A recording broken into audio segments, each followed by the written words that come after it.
Op is falsely accused by a female coworker for sexual harassment and loses his job. Gets video evidence proving otherwise and makes them pay after being told there's nothing they can do. Posted by you/legaltosu. I held a management position at a company. I asked a non-management employee of the opposite gender to step into another room to discuss her performance away from other employees. She was going through a divorce and had made a few mistakes, and while I didn't want to embarrass her, I did want to make sure the mistakes were addressed. She acknowledged it and thanked me. An hour later, I was escorted from my office by security and was informed by my boss that a sexual harassment complaint had been made and that proper protocol was to suspend me. I asked what the accusation was and was told, "We need to investigate. I can't disclose that." He assured me that it shouldn't take long and that if I wasn't guilty of anything, I'd be paid for the time out. I again asked what the accusation was and was told that since there was an ongoing investigation, I was not permitted to know, but if they had questions, I would be contacted. I wasn't happy, but knowing that I hadn't done anything wrong, I left the building. Later that night, I received a notification on my phone that my email password was incorrect. After 2 days, I called my boss asking for an update and was told he was not available but that I would hear something soon. I began calling daily and received the same response. Finally, I received a letter in the mail informing me that I was terminated for exposing myself and requesting sexual favors from an employee. The employee listed was the young lady I had pulled into the side room. I immediately called my boss and was told, he is unavailable and said to say the matter is closed. My buddy, the IT guy, messaged me on Facebook asking what happened, as he'd been told to deactivate my accounts. When I told him the whole story, he replied, "You took her into the X room. Dude, there's a security camera in there. We keep Y in there, so we always have the camera on."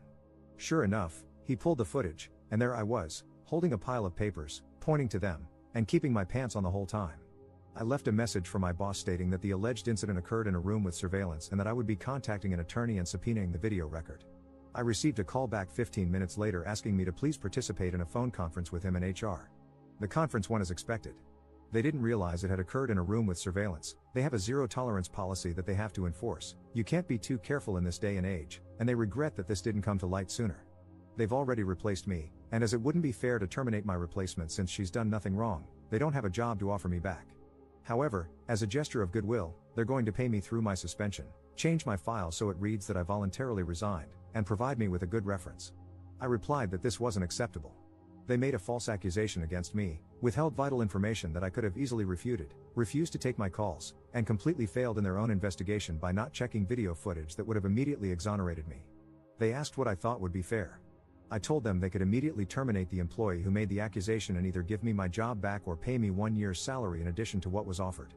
My boss said that he could not discuss another employee with me and that neither of those options was feasible. The only options I had were what he had already offered. I replied that the options I gave were the only way I wouldn't sue the company along with the employee. My boss replied that I signed an agreement when I was first hired stating that I would take all disputes through arbitration and that I waived my right to sue the company. I do not remember signing the agreement, and I have not seen it, but it apparently says that I will take all disputes to arbitration, I will bear the costs of arbitration, and that I will accept the decision in arbitration. He stated that I will not fare any better in arbitration than what he's already offered and that I'll be out the money to cover the arbitration. I feel like I'm being bullied here and don't think he would have scheduled a phone conference with such immediacy if he didn't think the company was vulnerable to a lawsuit. I'm waiting on a call back from a few employment attorneys. Do I have a case? Am I wrong to feel that this is unacceptable? Relevant comments. Commenter. Get a lawyer and have them subpoena that video before it gets lost. Ops response. I have the whole conference on tape. My boss admitted that the tape proves the accusation was unfounded and that, had they seen it earlier, they could have offered me my job back. Commenter 2. Yes, you can sue. You can sue the company or the woman who made the false allegations. Ops response. She's been ranting about fighting her husband for the house during the divorce. I wonder how pissed she's going to be when she has to fight me for it. I had sympathy for her because I knew she was going through a tough time, but after this? I fully intend to take her to court. I'm going to go after her for every dime she has. Update 3 weeks later. Quite a bit has happened in the last few weeks. A friend of mine at another company, after hearing what happened, told me his company had an opening. I applied, interviewed, and at the end, the manager asked me what I like to be called.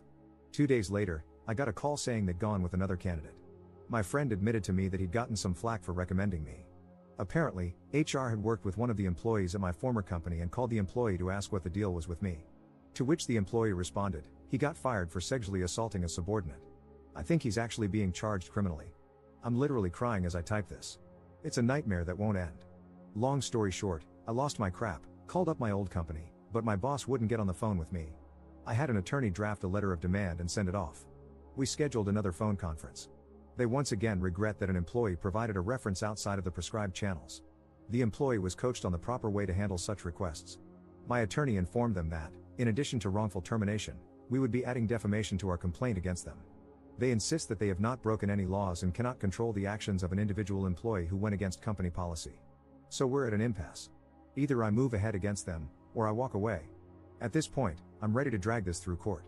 I tried to take the high road and go elsewhere, but they're regretting a lot of what they've done to me without taking any action to correct it. Oh, I almost forgot. A few days after my last post, they sent me a packet of papers, standard non-disclosure notifications, COBRA, and a blank copy of the arbitration agreement for me to sign. Why a blank one, you ask? Well, it seems somebody screwed up.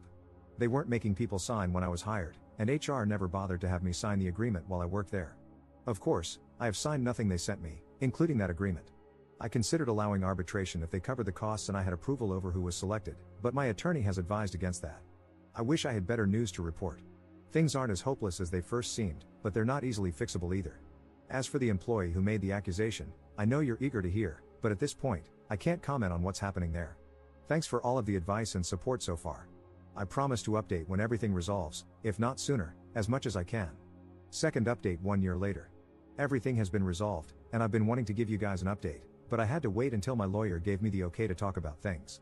So let's start from the beginning. I pulled one of my direct reports, Deborah, into another room to discuss a few mistakes she made but did not discipline her further. After this, she went to Joyce, one of the managers above me but not in my direct line of report, equal to my boss in terms of reporting structure. When Joyce heard that I had taken Deborah into another room without any witnesses, she told her that it was unprofessional. Apparently, her exact words were, you could accuse him of being inappropriate with you, and I would have no choice but to believe you.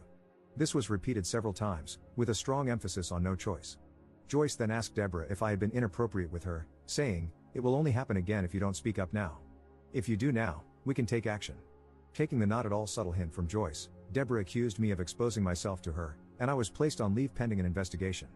Joyce immediately sent out an email stating that nobody besides the secretary was to speak with me without an attorney present and told the IT guy, Paul, to deactivate my access. James, my boss, had a resume from Terry, an employee in Joyce's department, applying for my job before the close of business that day, and she was hired. Paul and I talked, and he provided me with video proving my innocence. The company continued to stonewall me and refused to talk to me. When they did, they attempted to push me into arbitration and to retroactively sign an arbitration agreement. I cut my losses, took another job, and was ready to move on.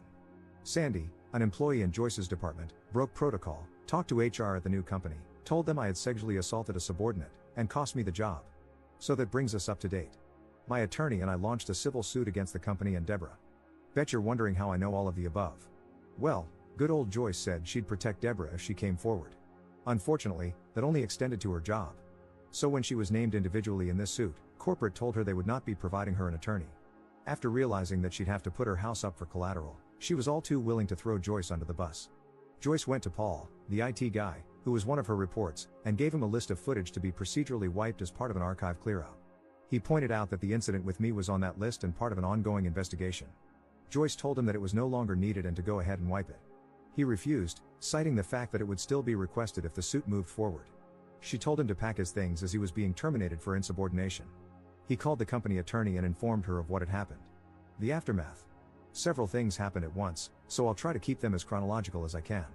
Deborah's attorney contacted mine, stating that, conditional on me dropping the suit, she would admit that she lied and explain what went on behind the scenes. Dana, the company attorney, got the call from my attorney with the details from Deborah shortly after she finished talking with Paul about his termination for refusing to destroy evidence. Deborah and Joyce were terminated for cause that day. Paul was told that his job was safe. My attorney received a call, and it was made clear that the company didn't want this to go any further and wanted to talk settlement. I won't go into all of the details, but what I can say, I was offered my job back with a very fair increase, I received back pay from the date of suspension, and a public apology was offered from the very top. Terry is now working in Joyce's old position. She's incredibly cool about things, and felt horrified when she found out what happened. James and I are good now, and he has personally apologized for not sticking up for me. This will likely be my final update. There is still some legal battle ongoing, but I can't go into that too much. Thank you for all your support and encouragement. You guys rock. Relevant comments. Commenter. So, the big question I have, what exactly is Joyce's beef with you that she took the first opportunity to take you out? Why did she go through all the easily verifiable channels to try and wreck your career? I mean, she tried to enlist not one, But two separate patsies in this. One of them knew about the whole situation and knew enough to immediately get legal involved, and another who would have to risk everything to try and prove a blatant lie. That just seems like poor planning for petty revenge to me. Why did she have a grudge? Ops response. My guess? Power. She's an ambitious person trying to get ahead in life. Terry and I were on equal levels management-wise. The only difference is that I have more direct reports, whereas she was basically an assistant manager to Joyce, handling the department by herself when Joyce was out. So, Joyce saw an opportunity to place a surrogate in another management position and gain a foothold in my area. Commenter 2. Did James remain fired too, or did he get his job back? Ops response. James was never fired. He did express his uneasiness to his superiors but was told that Joyce had handled the investigation properly and that he was not to speak with me without Dana present. I understand why he did what he did, and while things will never be the same between us, I can work with him without any animosity. Commenter 3. Please tell me that Sandy was fired for cause as well. Ops response. Sandy kept her job.